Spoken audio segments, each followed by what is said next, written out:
Welcome to AT&T's Inclusion Podcast, recently rebranded. I'm Arthur Woods, my pronouns are he, him, and we're here today to celebrate Hispanic Heritage Month in the month of September, where we will have a conversation about the diversity across the Hispanic and Latinx community and cultural celebration as we explore this amazing community. So let's kick off the conversation, and I'm really curious right now, especially, why is Hispanic Heritage Month so important? What are the elements of this that really stand out to you personally? And tell us a bit about you and what you do at AT&T. Good morning. I'm Noel Pele. I'm with External Affairs with AT&T here in the city of Los Angeles. I cover most of the city of Los Angeles and a couple of the outlier cities. And for me, it's important because of the fact of every nationality has that component that says our history is world history, it's American history. And so our history does play a role in that. And I'm proud of the contributions that Latinos have played in our culture, in our society, and being raised as a first generation here in the United States, our culture, our heritage was always something that was preached to us, was embedded in us by my grandmother and my mother, as far as, this country is going to afford you a vast array of opportunities if you work for them, but also you have to be mindful and respectful of those that walked before you, of those that were here that blazed that trail for you to be able to go ahead and have these opportunities afforded to you. I appreciate being here with two of my colleagues. As I think about Latino Heritage Month and being a Californian, 50% of our population is Latino. And understanding where we come from, our differences, our food, our languages. I am 100% American and 100% Mexican. I am a first gen.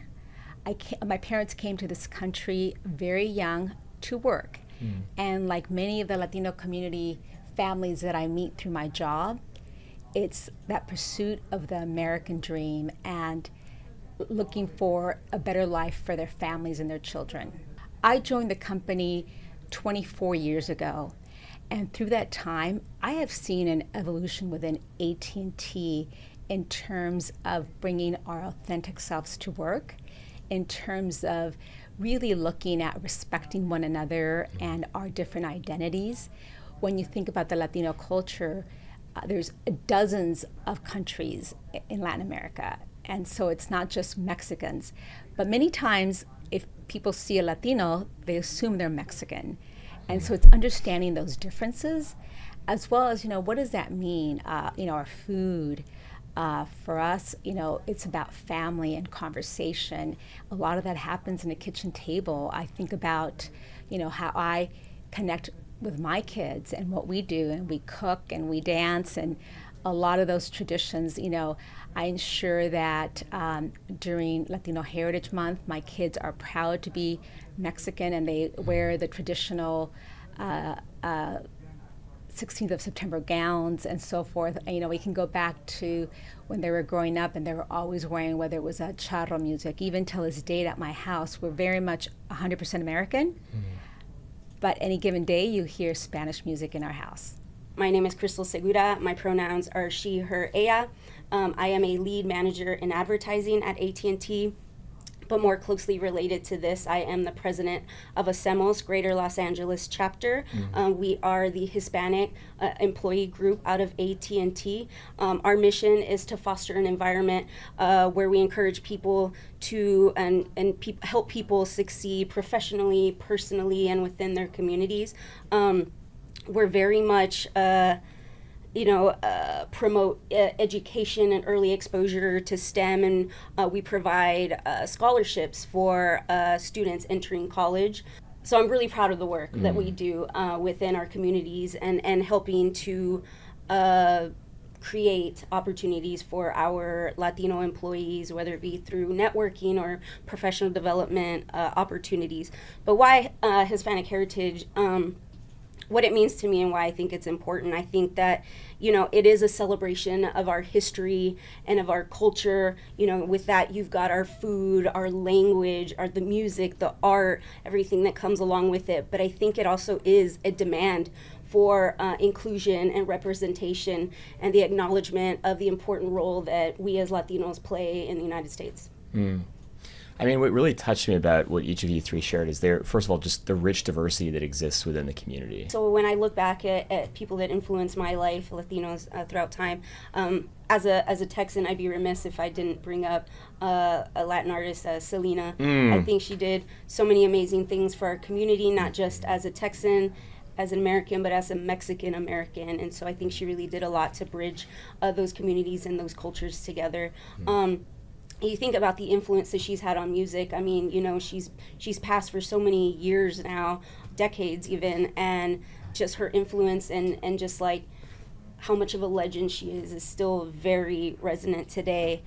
I love what you said, Crystal, because it resonates so much with my family. So I think about, you know, Selena, who, you know, my daughter is 13, and of course Selena passed well before she was born. But my daughter knows her music. My daughter grew up speaking Spanish in the household and then really has lost it. And I think that we tend to see that a lot in the Latino families for different reasons. But she can sing Selena songs in Spanish, which is amazing to me, and she can understand them. And so I think it's the power of music has that connection. Growing up, for us, we listened to Los Bukis, Marco Antonio Solis, or Maná, and I think about, you know, recently Maná announced their residency in Las Vegas, the first Latino band to have a residency in Las Vegas, and they sell out every single show. Excuse me, I'm sorry. Recently, Los Bukis announced that they're having a residency in Las Vegas. First time that you see that. Maná had a residency here in Inglewood last year, sold out every single concert. And so when I think about the power of music, I like the older, you know, whether it's Los Bukis or Maná or Selena, but I also love thinking about Bad Bunny and the power of music. Bad Bunny is known worldwide, one of the most downloaded artists, and people know his music, can sing his music, and may not speak the language. And that's the power of music. And I think about my kids, and as I mentioned earlier, you know, we were very intentional about having them learn Spanish because we wanted to make sure that they knew it. And then when my son was about 4, we were doing sports and softball and, you know, soccer, and they were giving him instructions and they were in English and he didn't know. And so we thought, you know, we want to make sure that we teach him English as well. A parent had said to me, when you enroll him in school, do not say that his first language was Spanish. He will be classified as English as a second learner, and you will never be able to get him out of that classification. And so, you know, first gen, and you want to make sure that you set up your kids for success. And so you want to do everything right. And whether it's right or wrong, we're like, no, they don't speak Spanish at home. But it's one of those things that, you know, I have friends whose parents grew up in an era where they didn't want to speak Spanish and they didn't teach their kids Spanish because they were looked at differently. They were penalized. There was racism around it. I also love what you said about Cesar Chavez. I come from a family of farm workers. My dad was a farm worker. How my uncles and grandfathers came to this country was through the farm worker program. My husband was a farm worker. And now to this day, AT&T supports some of the work around digital literacy, connectivity for farm worker kids, education. And to me, it's a full circle moment for me because it's families who need it the most. It's families who sometimes live in community housing. The parents spend the better part of 12 hours a day working the fields. And a few years ago during 2020, I think the world was reminded about the importance of those who pick our food for us and do that work. They were the essential workers to ensure that we still had food at our table. And I make sure that I tell my kids that story because I don't want them to ever forget the kind of struggles that my parents had. that my grandmother had. My grandmother was widowed in her 20s with 5 young kids, and she persevered. Yeah. And that's also what the family has taught me, is that I like to call it that immigrant hustle. And it's the first gen in everything. First gen to graduate high school, first gen to go to college, first gen to work for a company like AT&T. And it's to ensure that, I use my voice. But it's been a journey. Yeah. Because we also tend to be a little more reserved. And that's part of the cultural upbringing, is, speak if you're spoken to, but don't necessarily offer. Yeah. And so I've had to really work on, I have a seat at the table, and I'm going to use my voice. Well, I appreciate what Lupita didn't mention about kids in school and speaking the language, because for my wife and I, 2 young kids, speaking Spanish at home, a mix of Spanish and English, and trying to make sure that they keep that part of their cultural identity alive. Because for my sister and I, Spanish was the first language we learned at home. And we learned English in school. And it was because my grandmother's standard rule was, in my house, you speak Spanish, because if you're speaking another language, you're speaking about me, and I'm not having you talk madness about me in my own house. So that was what we grew up in. And so, but then you introduce your kids and you start moving forward on it, and you start, their pathway into education. And my sister, who's a teacher, she pretty much told us the day before we enrolled our daughter, she said, whatever you do not say that she speaks Spanish. Do not say that, because the last thing you do, to your point, is have her placed in these courses, and she'll never get out. And she'll never, equality and equity will never meet, if that's the case on that. And so, and I say all that because, it's been somewhat of an uphill battle after that to make sure that they still speak Spanish. And I don't want to offend anybody, but Dora does not necessarily have a special place in my house, in my heart, because of the fact that she, in that programming, they would speak one language and answer in a different language. And to me, I don't know if you fully embrace the culture, the identity, if you do that, because you're not fully immersed into it, though. But for me, as far as like my cultural, my ethnicity, my family is from Nicaragua, and so as Nicaraguans, we're passionate about 2 things: politics and baseball. And those were the things that we continuously, they both get interwoven. And so I always saw it as a somewhat of pride for me whenever I saw something that had some kind of a direct link to Nicaragua, whether it be on the political front or on the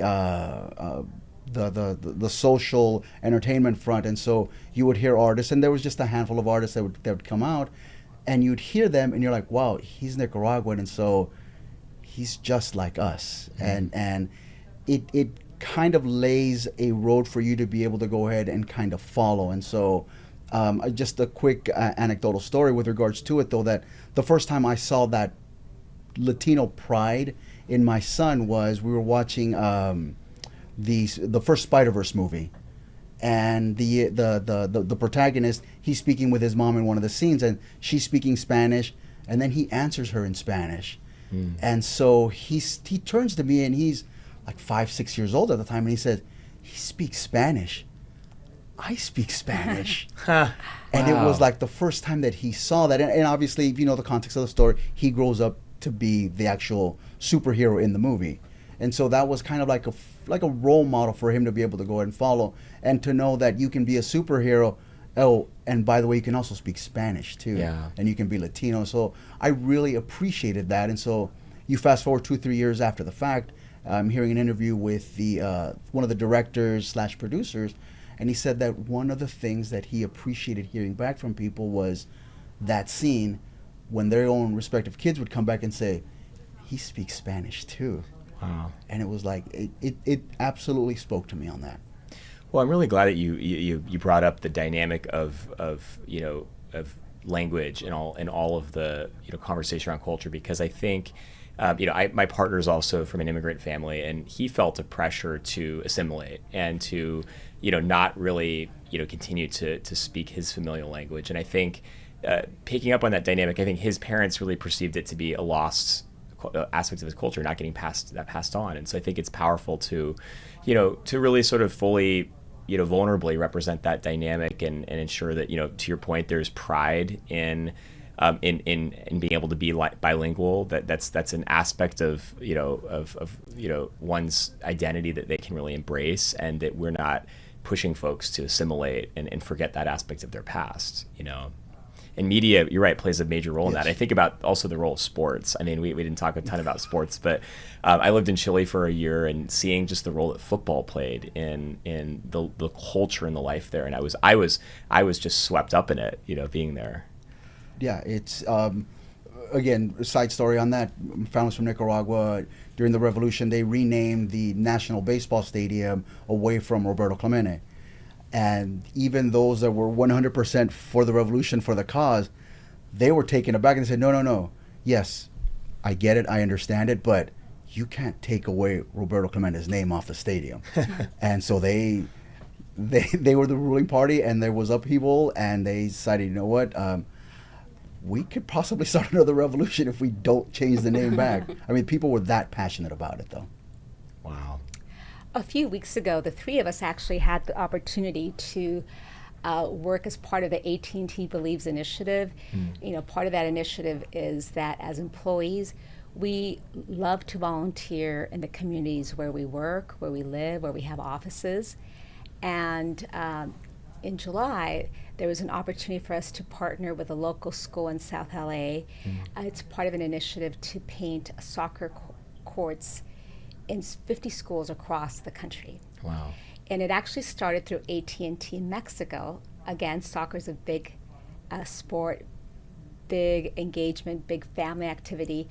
We had Copa America, so that was part of the hook in July when we did that in LA. Of course, LA will host World Cup 2026.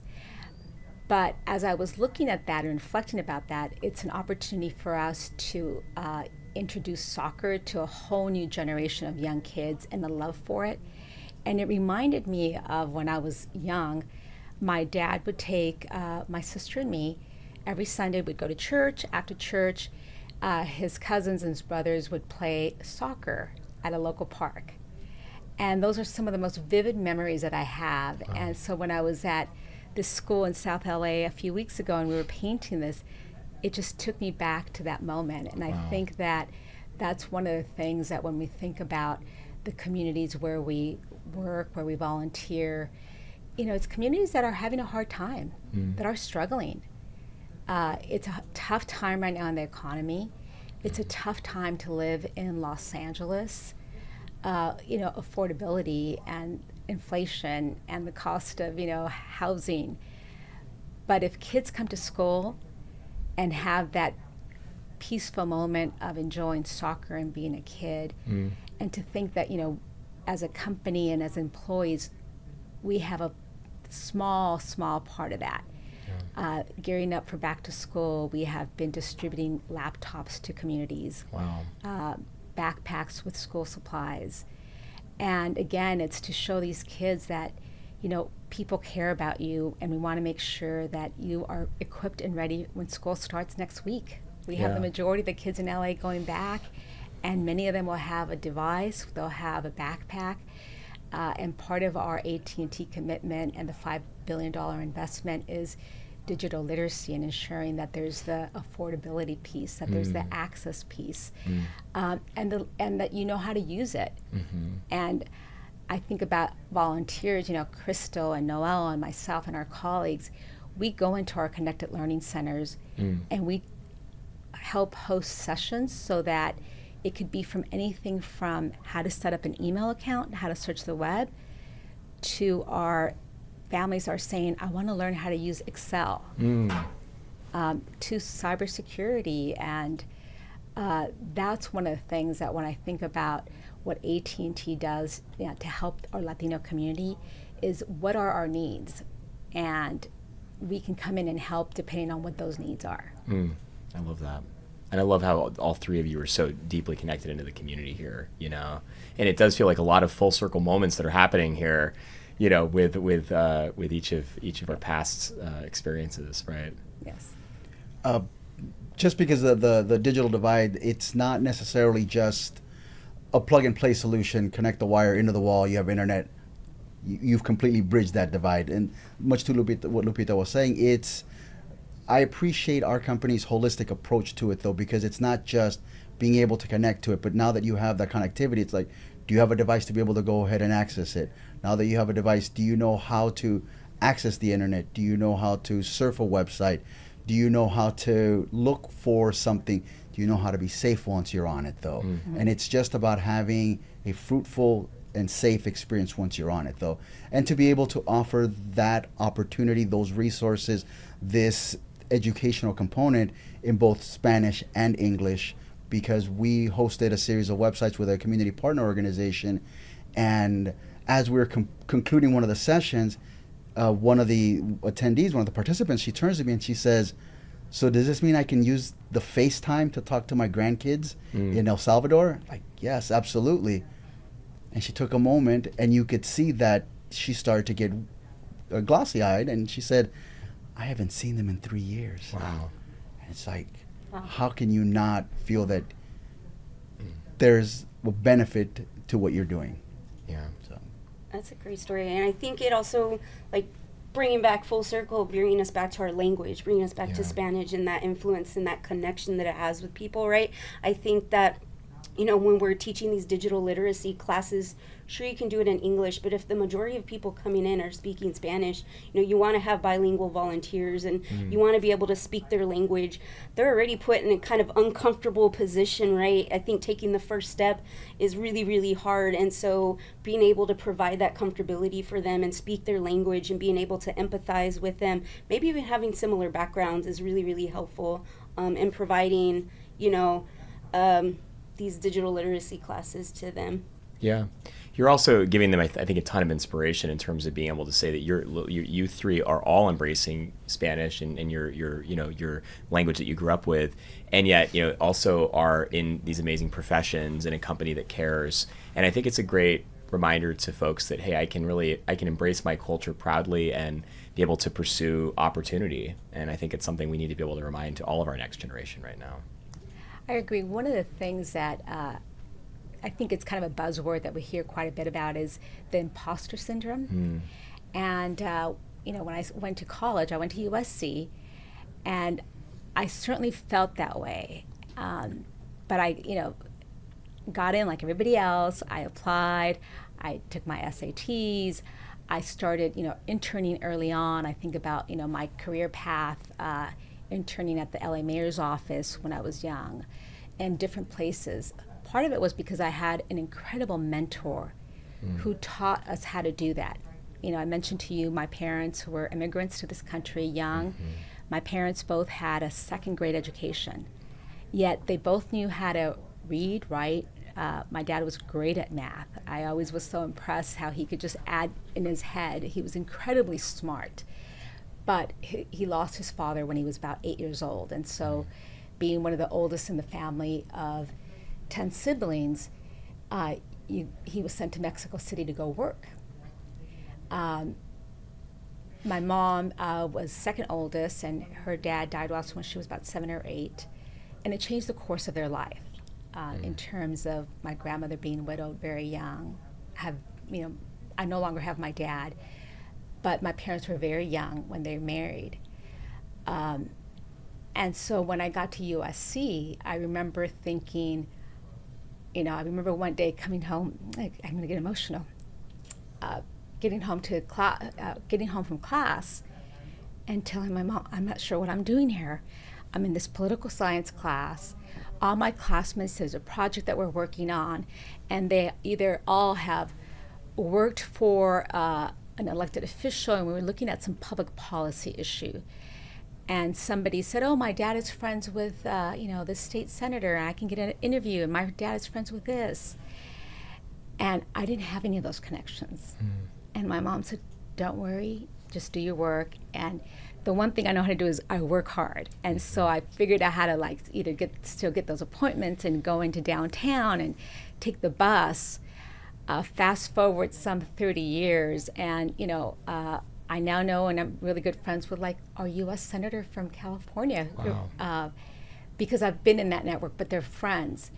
And so for me, it was that imposter syndrome, having to really overcome that every single day. I felt like that at AT&T. And I mentioned earlier that there's been this big focus around, bringing your authentic self to work. Mm-hmm. I just don't recall that being the case when I first started. And so I'm grateful that that's now the case. I'm grateful for the opportunity that we have these open and frank discussions to show that I'm just as qualified. I bring as much to the table. But my experience was different. I grew up in a monolingual household, working class. And so I still have to struggle with that.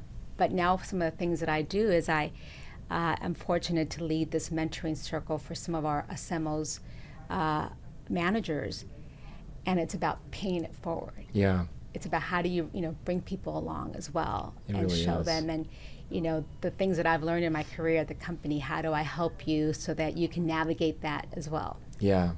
It's so beautifully said, and I think it's also why it's special that we create space for these kinds of conversations, because I think it's through sharing our stories that we give people that safety and that reminder that they're supported and there's a pathway ahead for them. Because to your point, Lupita, not everyone knows that. So, we talked earlier about the dynamics of language and the fact that, we have, folks that are now bilingual, like many of your kids. And we also, I think, explored a little bit of the dynamics of the fact that there's this balance between, sustaining and embracing cultural pride, but also the realities of the way the school systems are designed today, and how to ensure that you're setting your kids up for the most professional and educational opportunities. So how do you think about how to balance the two, and how to ensure that, that sense of pride and culture isn't lost in potentially not passing on Spanish as a language? Do you want to start with you? I guess for me, and not to sound too much of a cliche or template answer, but it really does start at home, and making sure that you have a healthy balance to be able to share with them the stories, the nuances, the pride that you have in your Latino-ness, and for us in our Nicaraguan pride, and making sure, well, in our home, I'd be remiss if I didn't say this. So my family's from Nicaragua, my wife's from Costa Rica. And so we definitely try to make sure that they understand and they embrace and they appreciate where they came from, where their story originally starts. And so, I know right now we're going through the Olympics, and so I think in our house, we're really all about the red, white, and blue. But I keep on trying to stress to them, as my wife does, is that that's great and all, but once your story gets started, the preface is not here. Your preface is in Costa Rica and in Nicaragua. And those from your family that came out here to be able to give you this opportunity on it. And so I think you mentioned your parents had second grade educations. My grandmother had a third grade education. My mother went to high school all the way through in Nicaragua. But my grandmother came here on a domestics visa to clean houses. And so I try to stress to them the importance of walking that fine line of, you have these opportunities, but you have them because she came here to clean houses. And not to deviate too much from the subject, and one of the things that you try to teach them proper manners and whatnot. And so one of the things is always, you greet people, you greet folks in the food and beverage industry, because that 50 years ago was your great grandmother. And so I don't want you to ever look down upon them or speak to them in a less than tone, because to me, in my heart and my soul, you're doing that to her. And so I say, in a roundabout way, because of the fact that I want them to also appreciate the fact that people that look like you are primarily doing those types of jobs. And so I want you to understand the value that those people that look like you are bringing to our society. And because of that, you have these opportunities to be able to do this. You're going to this type of a school. This school affords you these opportunities. where some of your friends may not have those opportunities because of the schools that they're going though too. But that doesn't make you quote unquote better than. It just means that you had a different set of opportunities, and you have that pathway that's before you. Now it's up to you to go ahead and take advantage of it as well too. That nothing is necessarily going to go ahead and be given to you. And the things that I stress to them, and I think you do too, is like, don't be afraid to pay your dues also. I mean, just because you have this last name and have these opportunities doesn't mean that as soon as you graduate, you're going to now be the president of this company. It's, my grandmother stressed to my sister and I, it's like, in order for you to be able to tell somebody how to do something, you have to know how to do it though too. You have to know how to master that. And yet, to Lupita's point with regards to like the imposter syndrome also, it's, I went to Loyola Marymount, and quite bluntly, I didn't look like most of the student body there. Yeah. And I went, almost 25, 30 years ago, post-Hank Gathers. And again, folks that looked like me were part of the athletics team, and I was not there. And so, I more times than not, I would go home and I would feel like I truly did not belong there. Yeah. But those are such important messages to your kids, and I love your point about it really starts at home. And Lupita, are you sensing the same thing? Or? So I love the whole discussion about language because, my first language was Spanish, and that's what we spoke at home. My mom, who has now been in this country for, over 56 years, she speaks English a little bit, and she understands much more. But I think part of it is she's a little embarrassed about her Mexican accent, and so she doesn't speak it a whole lot. But she tells me, you need to teach your kids Spanish. How am I going to talk to them?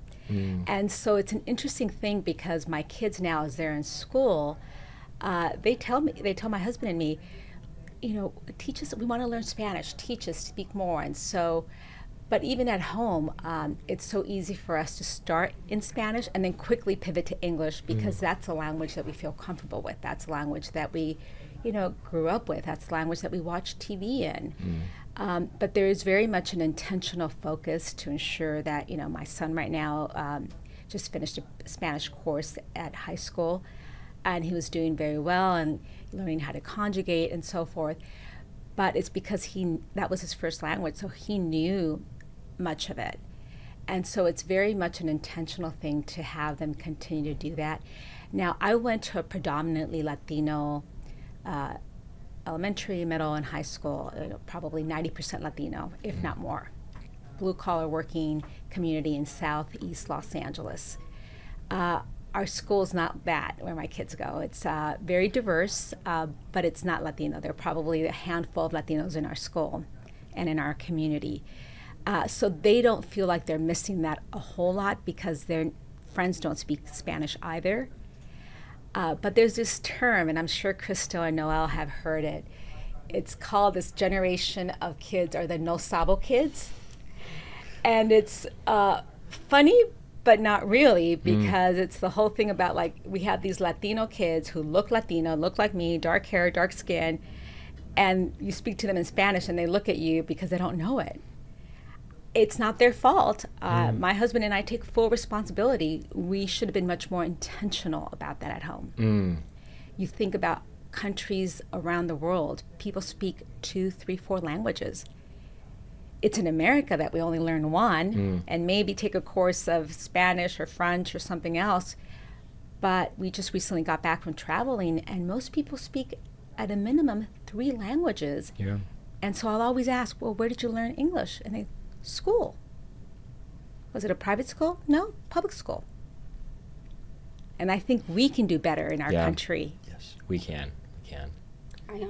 So I'll add to that. I don't have kiddos myself, but it's funny you bring up no sabo, the no sabo kids and raising them. And I think that personally, I've done everything I feel like in my power to not be a no sabo kid. So I've had to bring it upon myself really to work on my proficiency in Spanish. I grew up in predominantly English-speaking household, but we did also speak Spanish. My parents still spoke to us here and there in Spanish, but they knew that to get ahead, because when they were younger, to get ahead and really make it in this world, you really should learn English and know how to speak the language of all those around you.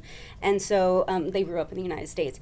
And so, you know, I spoke Spanglish, right? And there was always this weird, like, confusion with my cultural identity, and something you kind of brought up. I'm like, I feel like I'm not American enough, but I feel like I'm not Mexican enough. And you're like, where do I stand, right? But you know, like you said, you're 100% Mexican, you are 100% American. But I grew up in Texas, so I'm bringing in another element here, right? So then I came to California, and I'm like, they don't speak Spanish like I speak Spanish, or I don't speak Spanish like they speak Spanish. Wow. And when you move from one place to another, sometimes that Spanish can be different, just from a state to state, right? And the people and the demographics that are in those states and in the places that you live. Right back to identity crisis, right? You're like, oh my gosh. The context changes. Yeah, exactly. And there was a little bit of shame in there, right? And that shame drove me, a shame in my proficiency in Spanish, because we spoke Spanglish, we spoke Tex-Mex. It wasn't always correct. It wasn't the proper pronunciation of this and that and whatever else.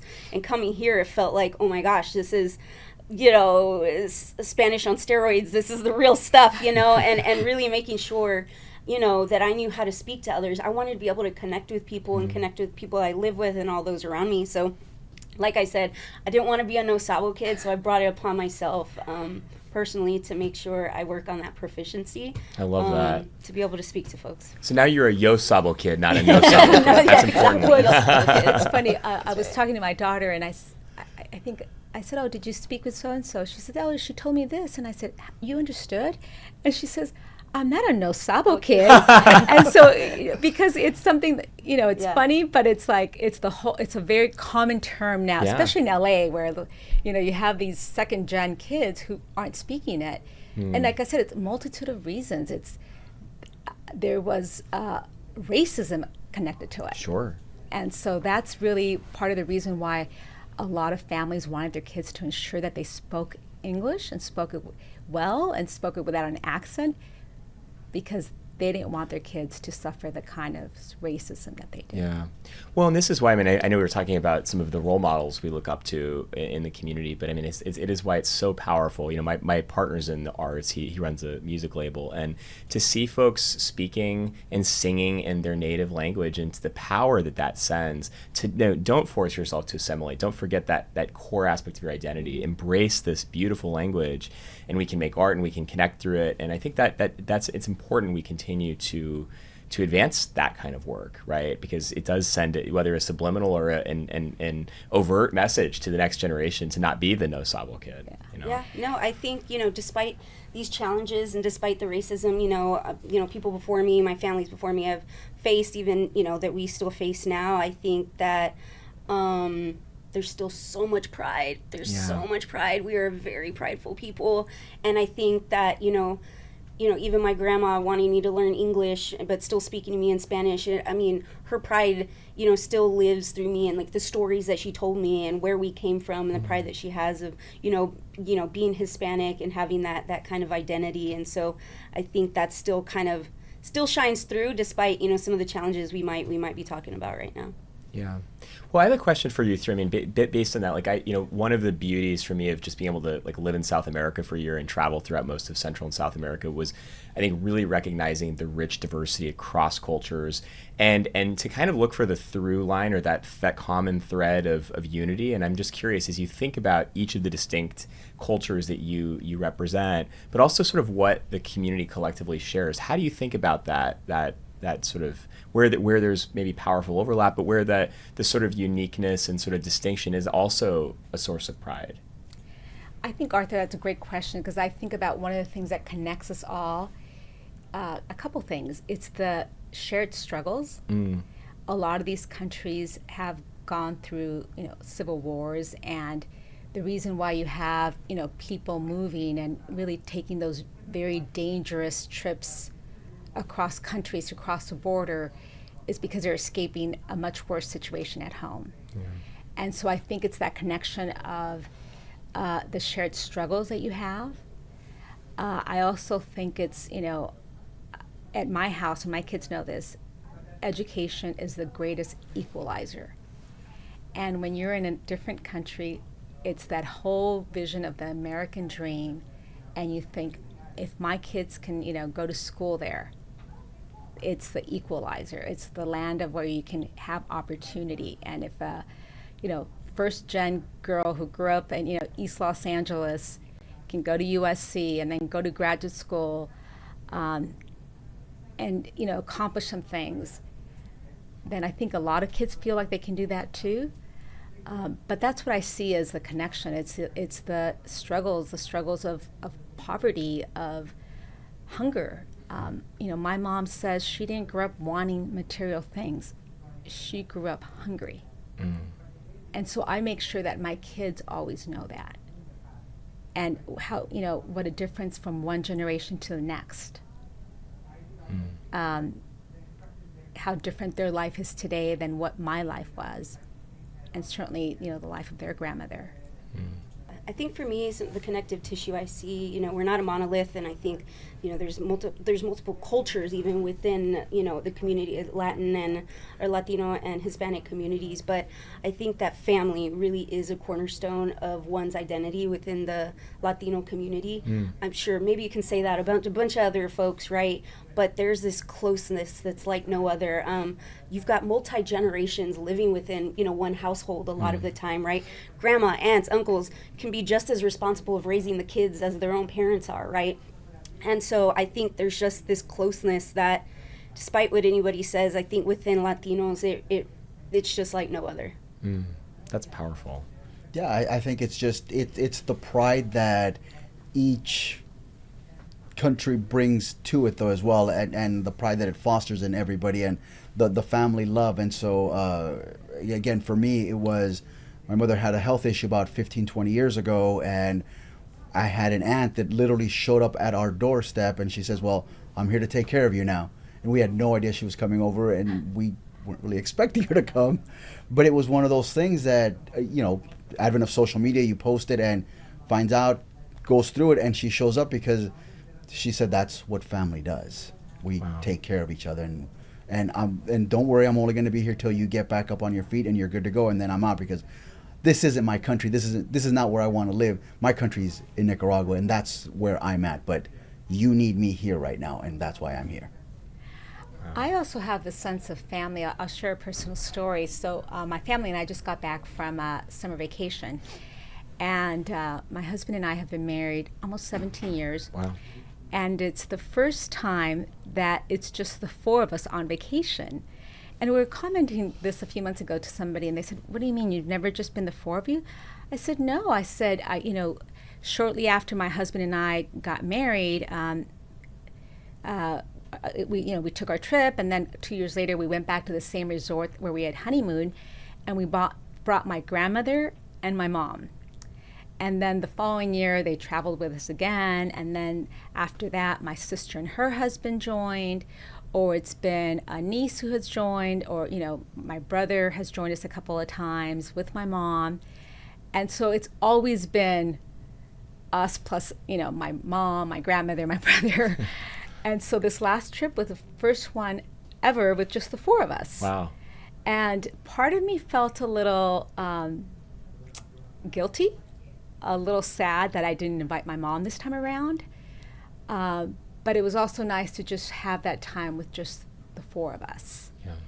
Yeah. But our home is always, our home, and I think part of it is just this whole Latino sense is, it's where the kids hang out. So on a Friday night, I'll send out a message to all the moms and say, hey, do the kids want to come over for, dancing or swimming or whatever? And so that's where the kids come. But our home is also where it's inclusive of parents, and if they have siblings too, because I am Latina, and so I will tell you, my daughter says, can I have a sleepover? Can I go to a sleepover? Absolutely not. Latinos do not do sleepovers. And so, and I don't know if you or you can relate to that, but absolutely not. Latinos do not do sleepovers. But they can Good come. to remember. Yeah. Yes. Yeah. They can come and hang out. And so any given Friday night, we'll have 10 to 12 kids, and then parents join us after. And that's just our home, and that's what we want our kids to always feel like they grew up with like a big loving family, and they take care of each other and one another, and we open up our home. That's beautiful. That's beautiful. And I have to say, like, I've certainly noticed that warmth culturally in every country throughout, Latin America that I've visited, and it's a beautiful thing. You see that family is also, it's not insular. It seems like it's extremely open and inviting, and I think that concept is it's so disarming for someone who's new to the community, right? So let's kind of shift gears a little bit and talk about the future. I mean, we talked first of all about the fact that by 2050, the Hispanic community will represent 30% of our nation. I mean, there's massive growth. I think it's the most unparalleled growth in any community in the United States. But clearly, this has been a tumultuous time this last few years. I imagine for the community. I think I personally hear pretty dangerous rhetoric. The rhetoric that's been placed around kind of this sense of xenophobia with immigration. I think causing communities to second guess their concept of citizenship, like rightful concept of citizenship. And I know that I can only imagine the sort of burden that places on the community and the sort of lack of safety that so many folks must be feeling. So I'd love to just kind of open it up. And how do you currently think about the future, and as you're thinking about the next generation, how are you thinking about how to best empower them to move forward in these times? I'd love to take that one because I think, any given day you can walk into our house and we always have the news on, it's TV, usually CNN. And so you hear this kind of discussion. And so I have two kids, a 13-year-old and a 15-year-old. But they've grown up in a household where we always have news in the background. And so our dinner time discussion is around those issues. And making sure that we tell the narrative. So if there's a discussion about immigration, we've had the discussions, a couple years ago when you saw what they call the pollero, which was a train bringing up kids, and you had 7-year-olds and 8-year-olds hopping on that train. And at the time, that was the age of my kids. And so we would have those discussions of why they were coming and what that meant.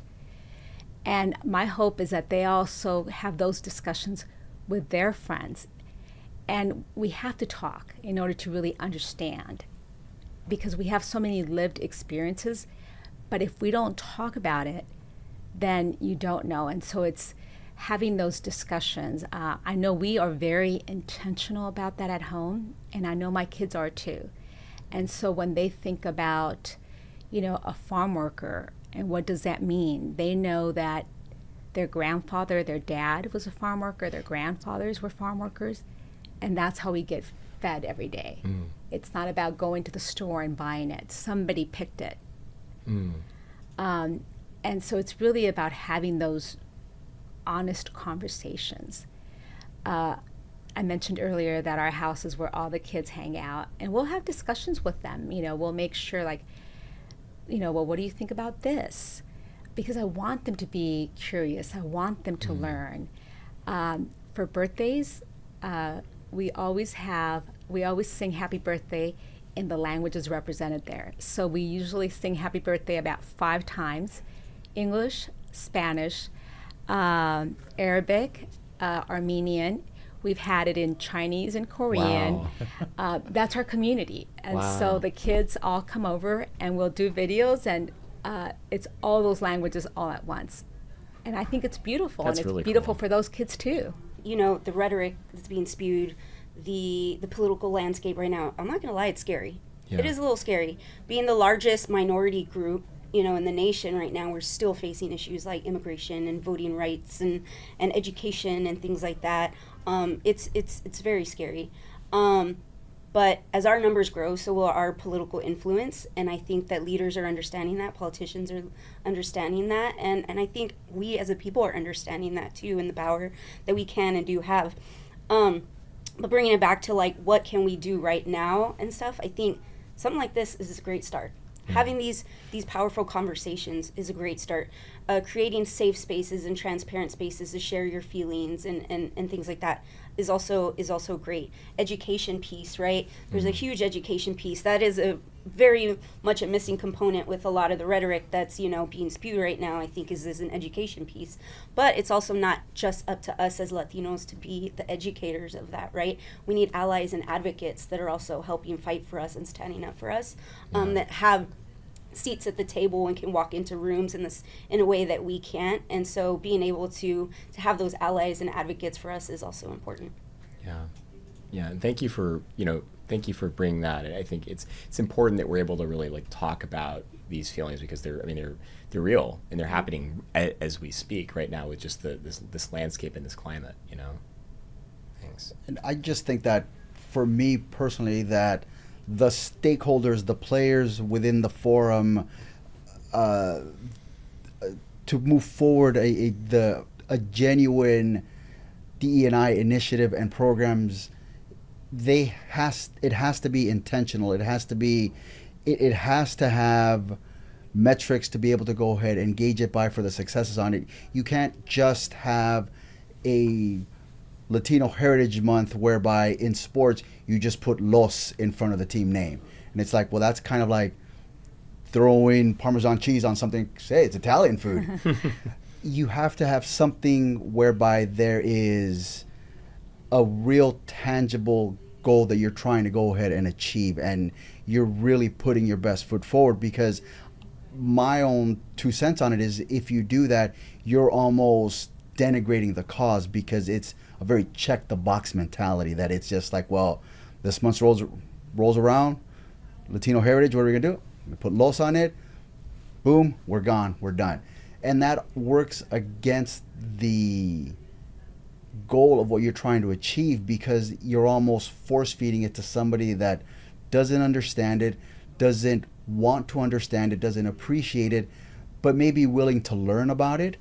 And unless you're willing to explain the reason as to why you're doing it, then you're almost turning that person against that cause. And so it's almost like, I had a supervisor once upon a long time ago that worked in the government community relations, but was classically trained as a dentist.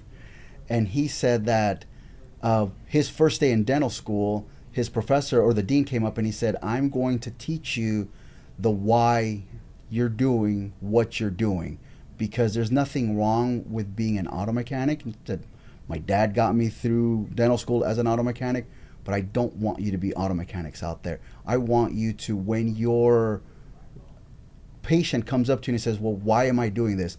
This is why we're doing this. And so then I pivot that over to these initiatives. It's like, well, but why are we putting Los in front of these jerseys? We're doing it to appreciate, to acknowledge, to respect, to give that voice a place in our community, and to appreciate what that voice has given to our community as a whole, and how can we all collectively work together. And that's what I feel, that's what I would love to go ahead and strive for, that all of the players, all of the pillars, all of those that have a voice that can carry and will resonate, appreciate that and really take it to heart to move forward on that. You're right. I mean, given this climate, and you, Crystal, you said this beautifully earlier as well. This climate, sort of demands, real authentic advocacy, and we have seen, I think, as a result of a lot of the work of the last few years, a response, by some leaders that was performative, and I think it might have come from good intent, but this is now a moment where I think communities are hyper aware of what is authentic and what is just performative, and so really showing up and advocating, especially at a time where the community is feeling some pain and some, I think like degree of a lack of a safety, right? Like I think this is a moment where real advocacy is needed, and it is showing up. Yeah, absolutely. Arthur, I think I also want to add one thing that I'm also seeing, especially with the younger generation, is there's much more of a interracial relationships and marriages, and that's lending to understanding. I don't recall that as much, 30, 40 years ago, and granted, it was illegal, right, several decades ago, but now you see much more of that, at least in the greater LA area where I live, or in California. And so there's that understanding, because you now have the, mixture and combining of families, and who's, the nephew who, our nephew who is Jewish and married into the family, but he knows how to make tamales because that is a family tradition, and that is actually one of the traditions that our kids have been doing since they were 1. Wow. Is if we're at our house, we make tamales. If we're at my mother-in-law's house, they make tamales. And our kids know how to do that, and that's part of that is our tradition. And they already know that when they're older, off to college and married, that will still be their tradition. I love that. We come together, and you see that during the holidays. I know we've all seen those pictures where people come together, and you'll have some families who make 600 tamales. And us, we joke and say, the first year you clean the leaves, and last year my daughter was so excited because she was upgraded and promoted to be the meat spreader. Big promotion. Yeah. And it was good. huge. But it's the whole sense of they are participating, and I love that part of it. That's really beautiful. And I think to your point earlier, one of the things that I've been really optimistic about in some of these uncertain times is just the level of consciousness and inclusion of this next generation. I mean, you two can attest to this with your kids. And Crystal, I know you work with a lot of folks from Gen Z and soon to be Gen Alpha, right? And it's amazing to see this just inherent inclusion, and I think a lot of the major challenges we're running into are because of a lack of generational inclusion. Yes. So seeing how they're showing up, and my little niece and nephew, how they're showing up to school, and there's just there's the divide that I think historically existed it's not really in their mindset. No. And I think that's going to mean that this conversation just happens so much more organically, as they're entering the workforce and starting to vote, and so many things that we can look forward to. Thanks for joining us to celebrate Hispanic Heritage Month and to really explore the Hispanic and Latinx community. Thank you to Noelle, to Lupita, to Crystal for this amazing conversation. I enjoyed it. I learned so much. I hope this was a reminder to everyone to show up. The door is open. There's so many amazing cultural events and experiences, not only celebrating Hispanic Heritage Month, but also year-round.